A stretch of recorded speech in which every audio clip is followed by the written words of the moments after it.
আল্লাহর নবী কথা বললেন। সাহাবীরা কোরআন তেলাওয়াত করতেছে, কিন্তু তার মৃত্যুর কোনো খবর আসে না, যন্ত্রণাটা কমে যাচ্ছে না। আল্লাহর নবী বললেন, তার মাকে ডাক দেওয়া হলো। তার মাকে বলা হলো, আপনার সন্তান কি কোনোদিন আপনার সাথে কোনোদিন বেয়াদবি করেছিল কিনা, কোনোদিন বেয়াদবি করেছিল কিনা? এই আলকামার মাকে ডাক দেওয়া হলো। আলকামার মা, আপনি বলেন, আপনার কলিজার টুকরা সন্তান কোনোদিন বেয়াদবি করেছিল কিনা? বলে, হ্যাঁ, কোন একদিন অগোচরে বেয়াদবি করেছিল, কিন্তু সেটা বুঝিয়ে মনে হয় আমার আল্লাহ রাব্বুল আলামিন বরদাস্ত করেন নাই। আল্লাহ নবী বললেন, আপনি তার জন্য দোয়া করেন। আপনি তাকে 1 নাম্বার ক্ষমা করে দিবেন, 2 নাম্বার হলো আল্লাহর কাছে ক্ষমা চাইবেন, আল্লাহ রাব্বুল আলামিন যেন তার এই দোষটা যেন ক্ষমা করে দেন।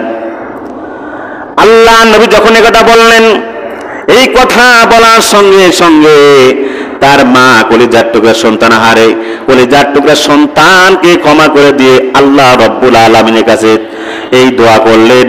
আল্লাহ রাব্বুল আলামিন তাকে ক্ষমা করে দিলেন। আল্লাহর কাছে চাইলে পাওয়া যায় কি যায় না? আমার মূল টার্গেট হলো, আমাদের সামনে যেই কোরবানি আসতেছে, এই কোরবানি আমরা যেই পশুটা কোরবানি দেবো এত টাকা খরচ করে, শুধু গোশত খাওয়ার জন্য নাকি আল্লাহর তাকওয়া ভয় ভীতি অর্জনের জন্য? সাল্লাম, আমাদের সামনে যে মাসগুলো আসতেছে আমাদের কোরবানির মাস, ঠিক কিনা বলেন? আমাদের কোরবানির মাসগুলো শুরু হয়ে যাবে আমাদের আগামী জুমা থেকে, যেটা আগেই জানা দরকার। কোন পজিশনে কোরবানি দিলে আমাদের কোরবানিটা কবুল হবে? কারণ কোরবানি হাবিল এবং কাবিলও দিয়েছিল, কিন্তু দুজনেরটা কি কবুল হয়েছিল? আসলে কোরবানির সূত্রপাত হলো সেই আদম আলাইহিস সালাম, আমাদের যেই আদি পিতা হযরত আদম আলাইহিস সালাম, তার ওই সময় থেকেই।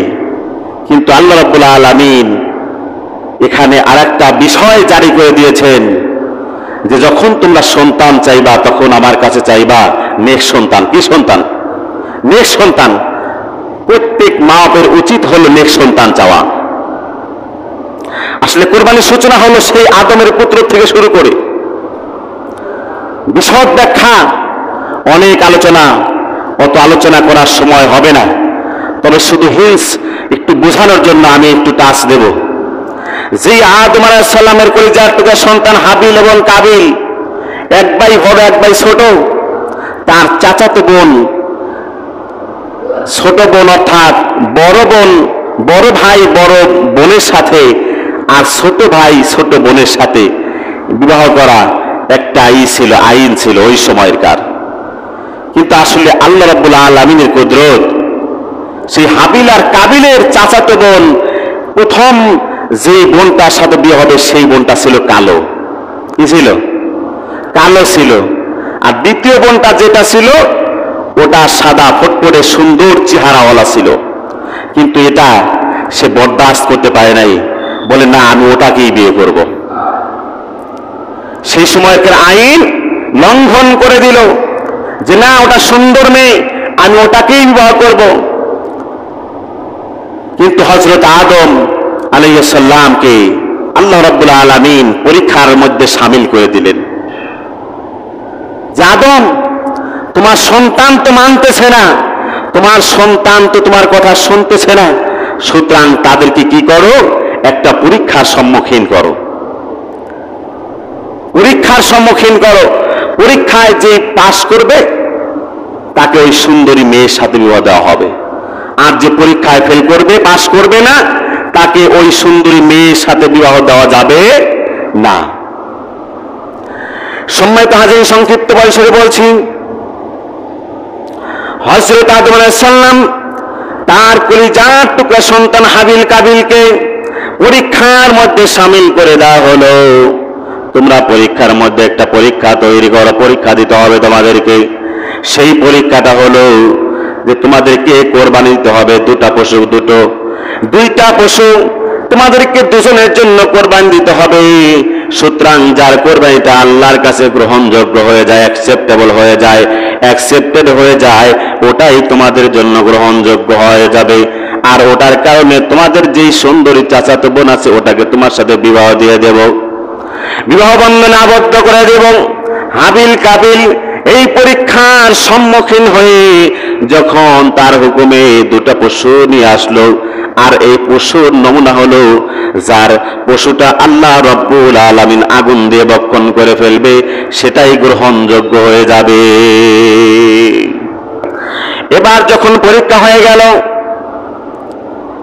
ওই যে সুন্দরী মেয়েকে বিবাহ করবে, বিবাহ করার জন্য পাগল হয়ে গেছে, ওর কোরবানিটা আল্লাহর দরবারে কবুল হলো না।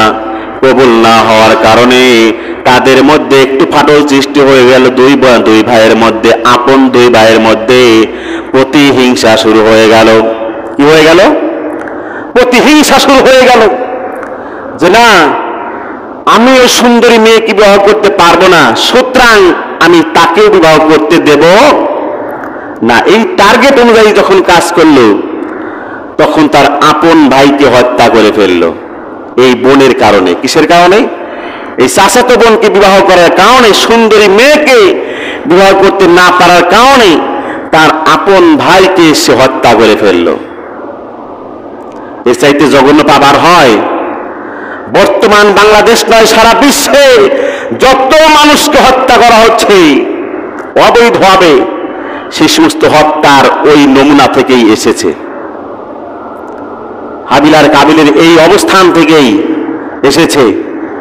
সম্মানিত হাজির, এবার আসুন হযরত ইব্রাহিম আলাইহিস সালাম, আল্লাহ রাব্বুল আলামিন এই গোলাম, এই বান্দাকে আল্লাহ রাব্বুল আলামিন ৮৬ বছর বয়স পর্যন্ত তার ওই স্ত্রী হাজরার গর্ভে সন্তান দেন না। কি দেন না? সন্তান দেন না। এখন ৮৬ বছর বয়সে, আমাদের ৮৬ বছর বয়স হলে বলেন তো ওই মায়ের ওই স্ত্রী গর্ভে সন্তান আসার সম্ভাবনা কম না বেশি? কথা কি বুঝতেছেন? ৮৬ বছর বয়স যদি আমাদের হয়, তাহলে আমাদের স্ত্রীর গর্ভে সন্তান আসার সম্ভাবনা কম না বেশি? কম। কারণ ৪৫-৫০ বছর হলেই তো তার দেখা যায় ওই স্ত্রী পেটে আর সন্তান ধারণ ক্ষমতা আর থাকে না। কিন্তু ৮৬ বছর হয়েছে, কিন্তু আল্লাহর এই গোলাম আল্লাহর কাছে চাওয়া থেকে বঞ্চিত হয় নাই। সুবহানাল্লাহ পড়েন। কারণ চাইতে হবে কার কাছে? আল্লাহর কাছে। চাইতে হবে আল্লাহর কাছে। আল্লাহ রব্বুল আলামিন তার দোয়াকে কবুল করে নেন। সুবহানাল্লাহ পড়েন। রাসূলের এক সাহাবী আলকামা রাদিয়াল্লাহু তাআলা আনহু, আসলে কথা অনেক এসে যায়। রাসূলের একজন সাহাবী আলকামা রাদিয়াল্লাহু তাআলা আনহু মৃত্যু সজ্জায়, কঠিন মুমূর্ষু অবস্থা, তার জান বের হচ্ছে না। দেখেন দোয়া, মায়ের দোয়া আর মায়ের বদদোয়া সবসময় আল্লাহর কাছে গ্রহণযোগ্য হয়ে যায়। সম্মানিত হাজিরিন, সময় থাকলে বলা যাবে। আমি যে কথা বলতেছিলাম, আল্লাহর কাছে চাইলেন, ইব্রাহিম আলাইহিস সালাম চাইলেন, রব্বি হাবলি মিনাস সলিহিন, রব্বি হে আমার রব, হাবলি মিনাস সলিহিন, আমাকে সৎকর্ম পরায়ণকারী এমন একটা নেককার সন্তান আমাকে দান করো। সুবহানাল্লাহ পড়ে। আমরাও চাইবো, কি বলেন? রব্বি হাবলি মিনাস সলিহিন, আল্লাহ তুমি আমাদেরকে একটা নেককার সন্তান দান করো। সম্মানিত হাজির, সময় সংক্ষিপ্ত। যে কথা বলতেছিলাম, আল্লাহ রব্বুল আলামিনের কাছে চাইলে আল্লাহ রব্বুল আলামিন ফেরত দেন না, চাওয়ার মতো চাইতে হবে। কিন্তু আমরা চাওয়ার মতো চাই না, যার কারণে আমরা পাই না। ঠিক কিনা বলেন? রাসূলের সাহাবী আলকামা রাদিয়াল্লাহু তাআলা আনহু মৃত্যু শয্যায় মুমূর্ষু অবস্থায় জীবন যাপন করতেছে, জান বের হয় না, খুব কষ্ট অবস্থা। এটা দেখে বিশ্ব নবী সমস্ত সাহাবীদেরকে ডাক দিলেন, ও আমার সাহাবীরা শোনো। সমস্ত সাহাবীরা তার সামনে এসে হাজির হয়ে গেল। সাহাবীরা এসে হাজির হয়ে গেল, বলল, ইয়া রাসূলুল্লাহ, ইয়া হাবিবাল্লাহ, কি খবর, কি হয়েছে? আল্লাহ নবী বললেন, ও আমার সাহাবীরা শোনো, এই যে আলকামা রাদিয়াল্লাহু তাআলা আনহু মুমূর্ষু অবস্থায় তার জান তো বের হচ্ছেই না, কিন্তু তার জবান থেকে কোনো কথা বের হচ্ছে না, তার জবান থেকে কালিমাটাও বের হচ্ছে না, কোনো শব্দ সারা শব্দ পাচ্ছে না, তার কষ্ট হচ্ছে। সুতরাং তার কি অবস্থা হয়? আল্লাহ নবী সমস্ত সাহাবীদেরকে বললেন, ও সাহাবীরা শোনো, জীবন্ত অবস্থায় রয়েছে, মুমূর্ষু অবস্থায়, সুতরাং তোমরা কোরআন তেলাওয়াত করো। কি তেলাওয়াত করো? কোরআন তেলাওয়াত করো।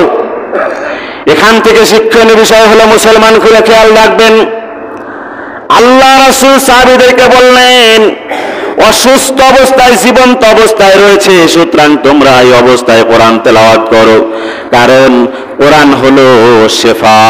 ঠিক কিনা বলেন? কারণ কোরআন হলো শিফা, শিফাউল লিন্নাস, মানুষের জন্য শিফার একমাত্র এই